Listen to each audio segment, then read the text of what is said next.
The ghost was me, healing the haunting by returning for the girl at the top of the stairs. I once lived in a house that some people said was haunted. It wasn't the kind of place you'd expect a haunting, no creaky Victorian staircases or candlelit attics. It was an ugly raised ranch from the late 60s or 70s that sat like a stubborn toad on a steep suburban hill. We lived there from the time I was in second grade through part of college before my mom moved to a more accessible home for my sister who used a wheelchair. So much life unfolded in that house. Years of birthdays, foster siblings, the smell of banana bread baking while my mom folded endless loads of laundry. But there were also mysteries. The strangest happened before a sleepover party when my friends and I planned to use a Ouija board.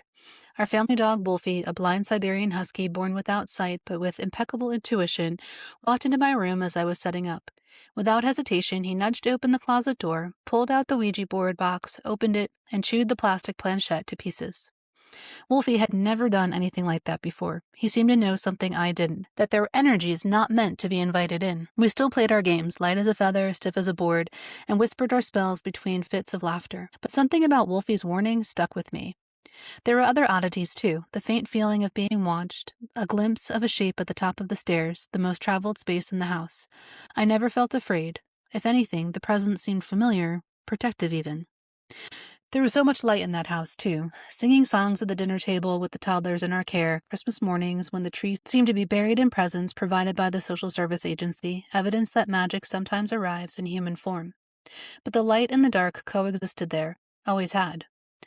Lately, I've been thinking about the ghosts that follow us, the ones not made of shadow and bone, but of memory, the echoes of the moments we were too young to process that still whisper beneath our adult reactions. The house I grew up in wasn't haunted by strangers. It was haunted by me. It was right around Halloween. My older sister was spending the year abroad in Spain, which left me as the eldest of 4 children, 2 adopted siblings and 1 foster baby. Just days earlier, a little girl who had lived with us from birth had been sent back to her biological mother after we were told we'd be able to adopt her. The sudden fracture of that bond left a crack in our home that no one knew how to mend. Then one afternoon, my mom had a kidney stone attack. I didn't know what was happening until the paramedics arrived. They took her to the hospital, and also the foster baby who had severe medical needs because he was born with only a brainstem. I stood at the top of those same stairs where I had seen the ghost. The air was thick with fear. I was 12, suddenly in charge. I called my father, who offered to take my brother for a few days, but not the others. I pieced together a plan through other family and friends, arranging safety where I could. We were cared for, but I felt something shift inside me that night. Responsibility became survival. Independence became armor. And from that night forward, I lived as if no one was coming to save me. As an adult, I began to notice how that moment replayed in different forms, how I overfunctioned, how I feared abandonment, how I refused to ask for help.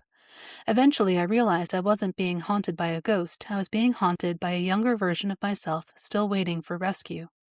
So I began the work of returning to her.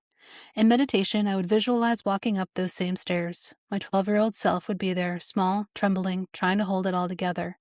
I would gather her in my arms and whisper, "You never should have been left to carry this. You did nothing wrong.